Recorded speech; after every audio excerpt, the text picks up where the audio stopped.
A gente volta aqui para o Brasil, vamos lá para o Rio de Janeiro.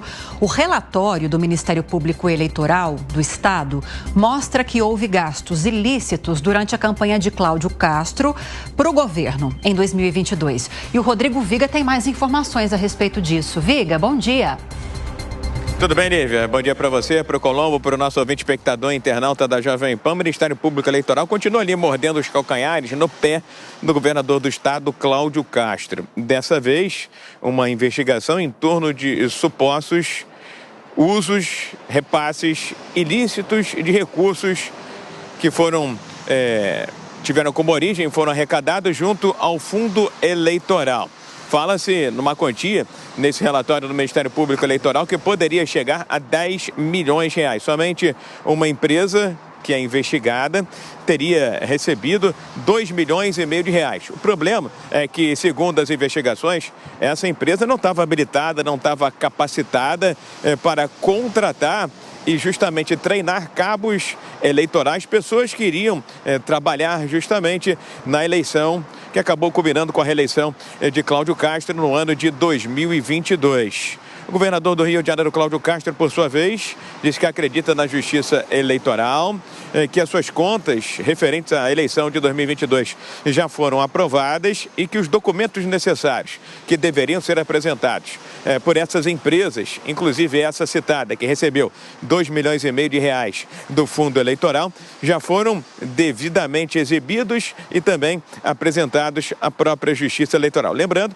que, recentemente, o próprio Ministério Público Eleitoral pediu a inelegibilidade de Cláudio Castro e aliados políticos. Naquele caso ficou bastante famoso o caso da CEPERJ e também da UERJ, contratações de milhares de funcionários a peso de ouro, custaram quase 400, 500 milhões de reais aos cofres do Estado, mas na verdade foram contratados para serem cabos eleitorais do governador Cláudio Castro, segundo o Ministério Público Eleitoral, e também de aliados políticos. Essa votação, esse processo já passou pelo TRE do Rio de Janeiro. Castro conseguiu uma vitória apertada, 4-3, e na semana passada o próprio Ministério Público Eleitoral decidiu recorrer dessa decisão do próprio TRE, e se novamente esse pedido não for deferido, for indeferido, muito provavelmente o Ministério Público Eleitoral vai subir para Brasília e vai recorrer no Tribunal Superior Eleitoral. Aproveitando, já quebrando rapidamente o protocolo, mais um dia de operações da polícia aqui no Rio de Janeiro. Dessa vez, na Cidade de Deus, comandada pelo tráfico de drogas, já tem tiroteio, confronto, barricadas, incêndio. É uma região nevrálgica da Zona Oeste do Rio de Janeiro. Mais detalhes ao longo da nossa programação, Lívia. Muito obrigada, viu, Rodrigo Viga? Vamos voltar lá para Brasília. Zé Maria Trindade, não faltam acusações imputadas contra o governador Cláudio Castro, de um lado, de outro. Em algumas acusações ele chegou a ser, nesse caso do CEPERJ, como trouxe a informação o Rodrigo Viga, chegou a ser absolvido pelo TRE, mas essas investigações continuam, esse processo segue tramitando na Justiça. O que esperar a respeito de uma conclusão? Qual será o destino do Rio de Janeiro com tantas acusações que pesam sobre governadores agora, o atual e do passado também? Que histórico, hein?